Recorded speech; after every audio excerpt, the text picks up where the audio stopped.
ನಮಸ್ಕಾರ. ಒಂದು ಗ್ಲಾಸ್ ನೀರು ಅಥವಾ ಒಂದು ಚೀಲ ಚಿಪ್ಸ್, ಈ ಚಿಕ್ಕ ಚಿಕ್ಕ ಆಯ್ಕೆಗಳು ನಮ್ಮ ಲೈಫನ್ನೇ ಹೇಗೆ ಬದಲಾಯಿಸ್ಬೋದಲ್ವಾ? ಬನ್ನಿ, ಇವತ್ತು ರಾಮು ಅನ್ನೋ ಹುಡುಗನ ಕಥೆ ಕೇಳೋಣ. ಅವನ ಒಂದು ತಪ್ಪು ನಂಬಿಕೆ ಅವನ ಜೀವನವನ್ನೇ ಹೇಗೆ ತಲೆಕೆಳಗಾಗಿಸಿ ಕೊನೆಗೆ ಒಂದು ದೊಡ್ಡ ಪಾಠ ಕಲಿಸ್ತು ಅಂತ ನೋಡೋಣ. ರಾಮುವಿನ ಲೈಫ್ನ ಫಿಲಾಸಫಿ ಏನಪ್ಪ ಅಂದರೆ, ಆರೋಗ್ಯ ಎಲ್ಲ ಬೇಕಾಗಿಲ್ಲ, ದುಡ್ಡು ಬಂದರೆ ಸಾಕು. ಕೇಳೋಕಿದು ಸಿಂಪಲಾಗಿ ಕಾಣ್ಬೋದು ಅಲ್ವಾ? ಆದರೆ ಈ ಒಂದು ಯೋಚನೆ ಅವನನ್ನು ಎಷ್ಟು ಅಪಾಯಕಾರಿ ದಾರಿಗೆ ಕರ್ಕೊಂಡು ಹೋಯ್ತು ಅಂತ ಈಗ ನೋಡೋಣ. ಇವನೇ ನಮ್ಮ ಕಥೆಯ ಹೀರೋ ರಾಮು. ವಯಸ್ಸು ಜಸ್ಟ್ 15 ವರ್ಷ ಅಷ್ಟೇ. ಆದರೆ ಅವನ ತಲೆಯಲ್ಲಿ ದುಡ್ಡಿನ ಹೊಳಪಿನ ಮುಂದೆ ಆರೋಗ್ಯ ಅನ್ನೋದು ಏನೂ ಅಲ್ಲ ಅನ್ನೋ ಭಾವನೆ. ಅವನ ಪ್ರಕಾರ ದುಡ್ಡಿದ್ರನೇ ಎಲ್ಲ. ಹಾಗಿದ್ರೆ ರಾಮುವಿನ ಈ ತಪ್ಪು ನಂಬಿಕೆ ಅವನ ಡೈಲಿ ಲೈಫ್ನಲ್ಲಿ ಹೇಗೆ ಕಾಣಿಸ್ತಿತ್ತು? ಅವನ ಅತಿದೊಡ್ಡ ಆಸ್ತಿ ಅಂದ್ರೆ ಅವನ ಆರೋಗ್ಯವನ್ನೇ ಅವನು ಹೇಗೆಲ್ಲ ನಿರ್ಲಕ್ಷಿಸ್ತಿದ್ದ ಅಂತ ನೋಡೋಣ ಬನ್ನಿ. ಅವನ ಡೈಲಿ ರೂಟೀನ್ ನೋಡ್ರೇನೆ ಗೊತ್ತಾಗುತ್ತೆ. ಬೆಳಿಗ್ಗೆ ಎದ್ದ ತಕ್ಷಣ ಮೊಬೈಲ್ ಕೈಗೆ ಬರಬೇಕು, ಬ್ರೇಕ್ಫಾಸ್ಟ್ಗೆ ಒಳ್ಳೆ ತಿಂಡಿ ಬದಲು ಚಿಪ್ಸ್, ನೀರು ಕುಡಿಯೋ ಬದಲು ಕೂಲ್ ಡ್ರಿಂಕ್ಸ್, ಇನ್ನು ಆಟ ಅಂದರೆ ಹೊರಗಡೆ ಹೋಗೋದಲ್ಲ, ವಿಡಿಯೋ ಗೇಮ್ಸ್ ಅಷ್ಟೇ. ಈ ಥರದ ಲೈಫ್ ಸ್ಟೈಲ್ ಅವನ ಆರೋಗ್ಯವನ್ನ ನಿಧಾನವಾಗಿ ಹೇಗೆ ಹಾಳು ಮಾಡ್ತಿತ್ತು ಅನ್ನೋದು ಕ್ಲಿಯರಾಗಿ ಕಾಣ್ತಿದೆ ಅಲ್ವಾ?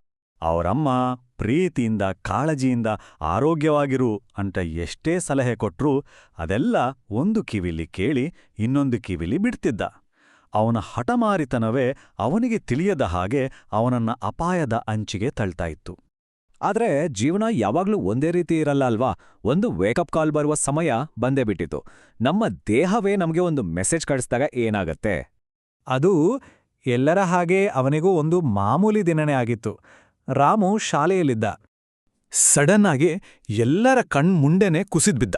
ಅಬ್ಬಾ, ಅಲ್ಲಿವರೆಗೂ ಅವನು ತಗೊಂಡಿದ್ದ ಪ್ರತಿಯೊಂದು ಕೆಟ್ಟ ನಿರ್ಧಾರದ ಪರಿಣಾಮ ಆ ಒಂದೇ ಒಂದು ಕ್ಷಣದಲ್ಲಿ ಎಲ್ಲರನ್ನೂ ಶಾಕ್ ಮಾಡ್ಬಿಡ್ತು. ಡಾಕ್ಟರ್ ಕೊಟ್ಟ ರಿಪೋರ್ಟ್ ತುಂಬಾನೇ ಸ್ಟ್ರೇಟ್ ಫಾರ್ವರ್ಡ್ ಆಗಿತ್ತು. ಇವನಿಗೆ ಯಾವ ಕಾಯಿಲೆಯೂ ಇಲ್ಲ, ಆದ್ರೆ ಆರೋಗ್ಯದ ಬಗ್ಗೆ ಕಾಳಜಿನೇ ಇಲ್ಲ. ನೋಡಿ, ಸಮಸ್ಯೆ ಯಾವುದೋ ರೋಗ ಅಲ್ಲ, ಬದಲಿಗೆ ಆರೋಗ್ಯದ ಬಗ್ಗೆ ಇದ್ದ ಸಂಪೂರ್ಣ ನಿರ್ಲಕ್ಷ್ಯ. ಅದೇ ಅವನ ಈ ಸ್ಥಿತಿಗೆ ಕಾರಣ. ಈ ಘಟನೆ ಆದ್ಮೇಲೆ ರಾಮುವಿನ ಜೀವನಕ್ಕೆ ಒಂದು ಹೊಸ ಟ್ವಿಸ್ಟ್ ಸಿಕ್ತು. ಅವನಿಗೆ ಅನಿರೀಕ್ಷಿತವಾಗಿ ಒಬ್ಬ ಹಿರಿಯರಿಂದ ಸಿಕ್ಕ ಒಂದು ಸಲಹೆ ಅವನ ಜೀವನದ ದಿಕ್ಕನ್ನೇ ಬದಲಾಯಿಸಿಬಿಡ್ತು. ಆಸ್ಪತ್ರೆಯಲ್ಲಿ ರಾಮು ಒಬ್ಬ ವಯಸ್ಸಾದರನ್ನ ಭೇಟಿಯಾದ.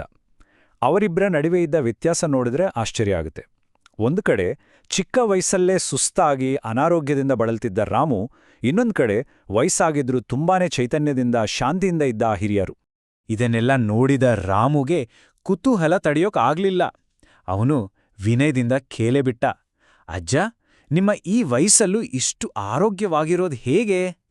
ಬಹುಶಃ ಇದೇ ಅವನು ಕಲಿಯಲು ಸಿದ್ಧನಾದ ಮೊದಲ ಕ್ಷಣ. ಅದಕ್ಕೆ ಆ ಹಿರಿಯರು ಕೊಟ್ಟ ಉತ್ತರವೇ ಈ ಇಡೀ ಕಥೆಯ ತಿರುಳು. ಅವ್ರು ಹೇಳಿದ್ರು, ನೋಡಪ್ಪ, ಹಣ ಇವತ್ತು ಬರುತ್ತೆ, ನಾಳೆ ಹೋಗುತ್ತೆ. ಅದೇ ಆರೋಗ್ಯ ಒಂದ್ಸಲ ಹೋಯ್ತು ಅಂದ್ರೆ ಎಲ್ಲಾನೂ ಹೋದಾಗೇನೆ. ಎಷ್ಟು ಸರಳವಾದ ಮಾತು, ಆದ್ರೆ ಇದರಲ್ಲಿರೋ ಸತ್ಯ ಎಷ್ಟು ದೊಡ್ಡದು ಅಲ್ವಾ? ಸರಿ, ಈಗ ಕಥೆಯ ಕೊನೆಯ ಅಂದ್ರೆ ಟ್ರಾನ್ಸ್ಫಾರ್ಮೇಷನ್ ಹಂತಕ್ಕೆ ಬಂದಿದ್ದೀವಿ. ಆ ಹಿರಿಯರ ಮಾತನ್ನ ರಾಮು ಹೇಗೆ ತನ್ನ ಜೀವನದಲ್ಲಿ ಅಳವಡಿಸ್ಕೊಂಡ, ಬೇರೆಯವರಿಗೆ ಹೇಗೆ ಒಂದು ಎಕ್ಸಾಂಪಲ್ ಆದ, ನೋಡೋಣ ಬನ್ನಿ. ಆ ಹಿರಿಯರ ಮಾತುಗಳು ರಾಮುವಿನ ಹೃದಯಕ್ಕೆ ನೇರವಾಗಿ ತಲುಪಿದ್ವು. ಅಷ್ಟೇ, ಅಂದಿನಿಂದ ಅವನು ಸಂಪೂರ್ಣವಾಗಿ ಬದಲಾದ. ಅದು ಕೇವಲ ಒಂದು ನಿರ್ಧಾರ ಆಗಿರ್ಲಿಲ್ಲ, ಅವನ ಜೀವನದ ಹೊಸ ಆರಂಭ ಆಗಿತ್ತು. ಅವನ ಹೊಸ ದಾರಿ ಏನೂ ಕಷ್ಟವಾಗಿರಲಿಲ್ಲ. ಅವನು ಫಾಲೋ ಮಾಡಿದ್ದು 3 ಸಿಂಪಲ್ ಸ್ಟೆಪ್ಸ್.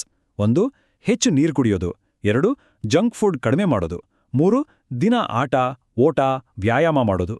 ನೋಡಿ, ಇವುಗಳನ್ನ ಯಾರು ಬೇಕಾದರೂ ಮಾಡ್ಬೋದು. ನಂಬ್ತೀರೋ ಇಲ್ವೋ, ಕೆಲವು ತಿಂಗಳುಗಳಲ್ಲಿ ರಾಮು ಮತ್ತೆ ಸ್ಕೂಲಲ್ಲಿ ಸ್ಟಾರ್ ಆದ. ಆದರೆ ಈ ಸಲ ಅವನು ಸ್ಟಾರ್ ಆಗಿದ್ದು ಓದಿನಲ್ಲಿ ಅಲ್ಲ, ಬದಲಿಗೆ ಉತ್ತಮ ಆರೋಗ್ಯಕ್ಕೆ ಒಂದು ಜೀವಂತ ಉದಾಹರಣೆಯಾಗಿ. ಅವನಿಗೆ ಯಾವುದು ಮುಖ್ಯ ಅನ್ನೋದು ಈಗ ಸಂಪೂರ್ಣವಾಗಿ ಬದಲಾಗಿತ್ತು. ಈಗ ರಾಮುವಿನ ಹೊಸ ಮಂತ್ರನೇ ಬೇರೆ. ಅವನು ಎಲ್ಲರಿಗೂ ಹೇಳ್ತಾನೆ, ನಾವು ನಮ್ಮ ಆರೋಗ್ಯಕ್ಕೆ ಇವತ್ತು ಸಮಯ ಕೊಡ್ಲಿಲ್ಲ ಅಂದ್ರೆ ಒಂದು ದಿನ ಆರೋಗ್ಯ ನಮಗೆ ಸಮಯ ಕೊಡೋದಿಲ್ಲ. ಹಾಗಿದ್ರೆ ಈ ಇಡೀ ಕಥೆಯಿಂದ ನಮಗೆ ಸಿಗುವ ನೀತಿ ಏನು? ತುಂಬಾ ಸಿಂಪಲ್. ಆರೋಗ್ಯವೇ ನಿಜವಾದ ಸಂಪತ್ತು. ಈ ಕಥೆ ಮುಗಿಯೋ ಮುಂಚೆ ನಾವೆಲ್ಲರೂ ನಮ್ಮನ್ನ ನಾವೇ ಕೇಳ್ಕೊಳ್ಬೇಕಾದ ಒಂದು ಪ್ರಶ್ನೆ ಇದೆ. ನಮ್ಮ ನಿಜವಾದ ಸಂಪತ್ತು ಯಾವುದು? ದುಡ್ಡ, ವಸ್ತುಗಳ, ಅಥವಾ ನಮ್ಮ ಆರೋಗ್ಯನ? ಇದರ ಬಗ್ಗೆ ಖಂಡಿತ ಯೋಚನೆ ಮಾಡಬೇಕಲ್ವಾ?